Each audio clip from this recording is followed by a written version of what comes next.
et infligeait une catastrophe sans précédent pour la population, des dizaines de morts, des milliers de blessés, un pays déstabilisé alors qu'il l'était déjà par une crise économique et par une instabilité politique, une situation toujours critique 2 semaines après. Nous en parlerons avec notre invité. Dans ce journal, nous évoquerons aussi l'affaire Rafik Hariri, du nom de l'ancien Premier ministre assassiné dans un attentat en 2005. Beaucoup de Libanais scrutaient avec attention la décision du tribunal spécial pour le Liban. Mais avant de parler tout cela, retour sur cette catastrophe qui a endeuillé tout un pays. Peu après 18h heure locale, le mardi 4 août, les habitants de Beyrouth entendent une énorme déflagration suivie d'une épaisse fumée noire. À peine quelques minutes plus tard, une seconde explosion plus violente encore ravage tout sur son passage en quelques secondes à peine. Lorsque la ville rouvre les yeux, les dégâts sont considérables. Des quartiers entiers sont détruits et des centaines de morts et de blessés jonchent le sol. Rapidement, les secours et l'aide internationale s'organisent, mais la colère monte à mesure que l'on apprend les causes de la catastrophe. Dès le lendemain de l'explosion, le gouvernement est pointé du doigt pour avoir stocké 2750 tonnes de nitrate d'ammonium sans mesure de sécurité dans le port de la capitale. Une substance hautement inflammable dont la présence était connue des autorités depuis 6 ans. La révélation de telles informations attise les tensions déjà élevées dans ce pays ravagé par la corruption et la crise économique. L'exaspération des Libanais est donc au plus haut lorsqu'Emmanuel Macron arrive sur le territoire 2 jours après la double explosion. Le président français se donne pour mission de coordonner la distribution de l'aide internationale. Cette aide humanitaire, direct ce soutien aux populations, on a commencé à le faire, on l'amène en direct. On va le faire sous la supervision des Nations Unies, avec nous, nos propres contrôles.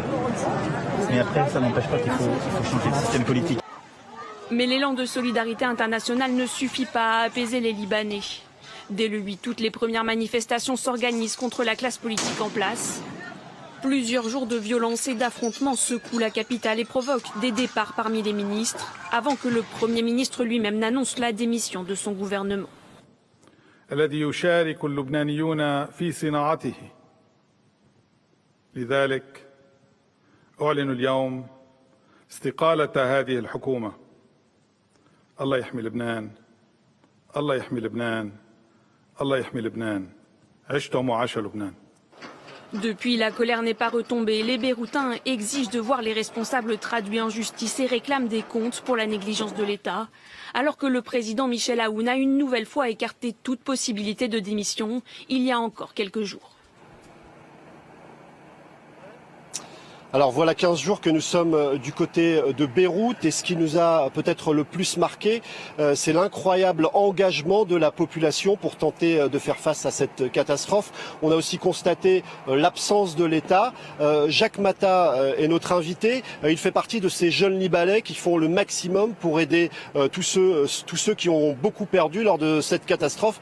Alors Jacques, vous faites partie d'une organisation qui s'appelle Base Camp. Vous êtes en contact quotidien avec ceux qui sont dans les plus grandes difficultés en ce moment.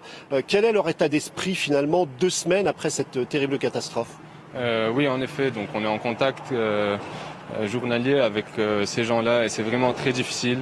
Je pense que je diviserai ces gens-là en 2 boxes. Donc la première boîte, c'est des gens qui sont vraiment déterminés à surmonter cette difficulté et il y en a des volontaires qui ont vécu ce drame et qui sont en train de nous aider chaque jour. Et il y en a d'autres qui en ont vu trop et c'est ces gens-là qu'on essaie d'aider chaque jour. Alors, ceux qui en ont vu trop, on a pourtant l'habitude de parler très souvent de cette résilience, de cette capacité des Libanais à pouvoir se relever malgré les drames. C'est le drame de trop, à votre avis? Honnêtement, moi en tant que jeune, donc c'est la première fois que je vis quelque chose d'aussi fort. Donc là, je suis déterminé à changer. Je sens qu'on l'a dans notre sang, cette détermination. Chez les moins jeunes, je pense que ça en est trop. Ils en ont trop vu. Ils ont déjà vu ça il y a 30 ans et ça se répète. Il n'y a aucun changement. Donc on est là pour les aider et on essaye de faire notre maximum. Mais je les comprends, c'est très difficile. C'est pas facile. Alors, Pas mal de dirigeants sont venus, des diplomates. Le président français Emmanuel Macron est arrivé assez rapidement du côté du Liban. Il a évoqué la nécessité de réformes structurelles profondes, mais on a le sentiment que malgré la démission du gouvernement, les choses n'ont pas l'air de beaucoup bouger. Est-ce que vous pensez que de cette catastrophe terrible va peut-être naître quelque chose tout de même ? Honnêtement, c'est mon espoir, c'est notre seul espoir à tous les jeunes, je pense, qui sont encore au Liban aujourd'hui. Parce que si on n'a aucun changement après ce drame-là, quand est-ce que ça va changer? Et jusqu'à maintenant, donc ça fait presque 15 jours que ça s'est passé, on n'a vu aucun changement. C'est les jeunes et les moins jeunes et le peuple qui sont dans la rue et qui sont en train de changer.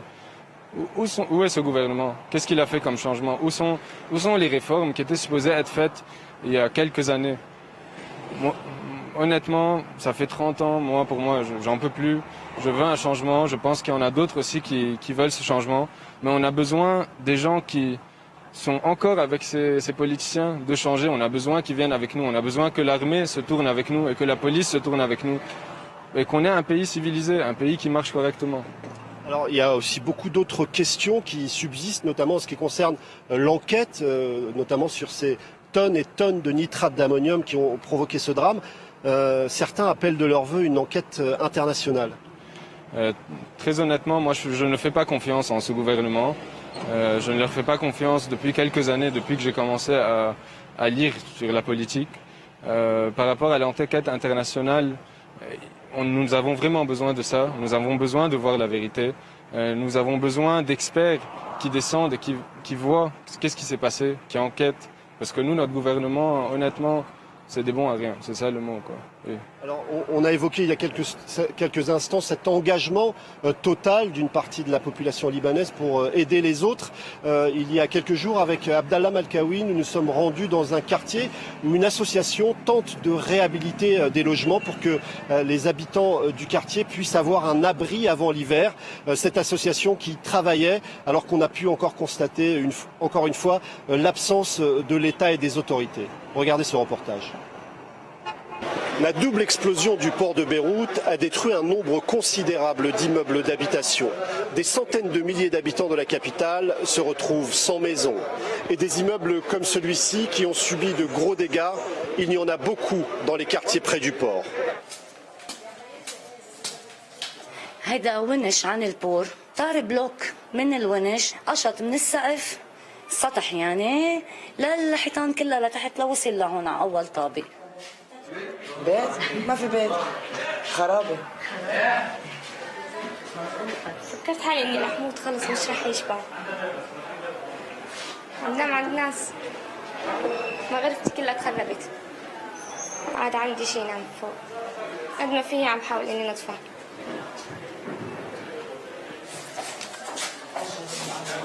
Des échafaudages ont été dressés dans le quartier. C'est une association apolitique et non confessionnelle qui a pris les choses en main pour que les habitants soient à l'abri avant l'hiver. Objectif, réparer les immeubles, mais aussi un peu les esprits. Ils ont peur, ils sont en état de choc, ils sont délaissés par leur état. Je ne veux absolument rien de cet état, je ne veux plus d'eux.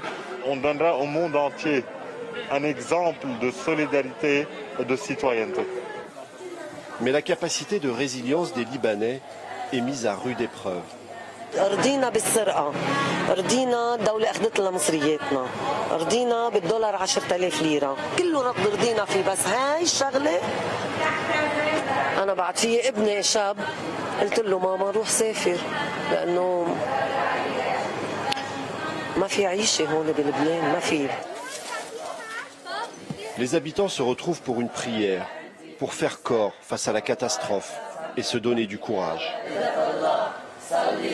Mais ce soir, comme chaque soir depuis l'explosion, des milliers d'habitants de Beyrouth ne dormiront pas dans leurs maisons dévastées.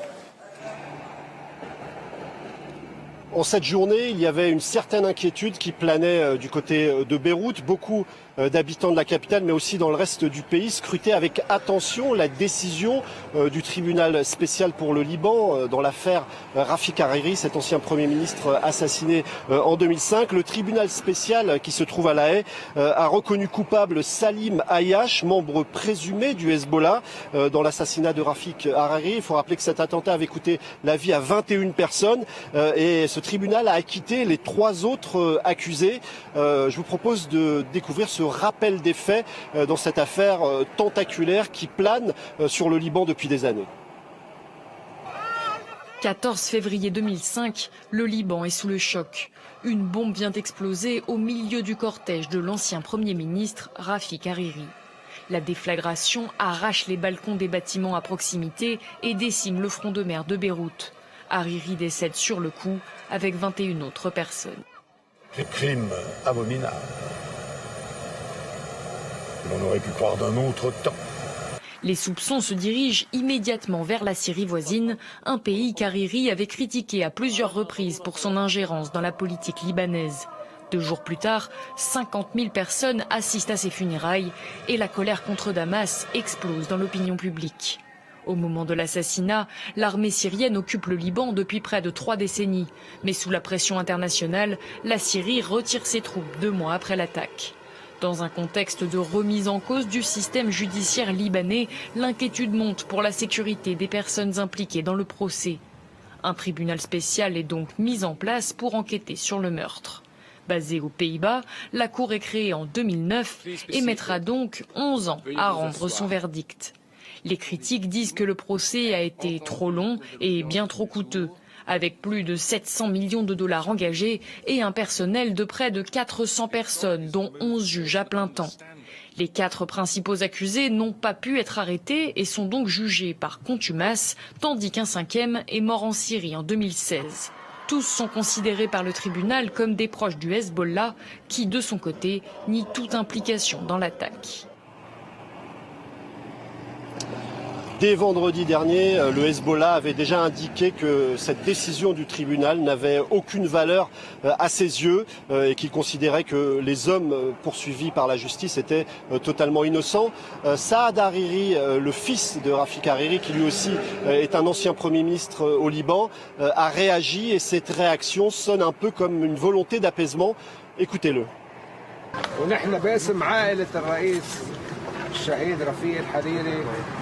وباسم جميع عائلات الشهداء والضحايا نقبل حكم المحكمة وبدنا تنفيذ العدالة.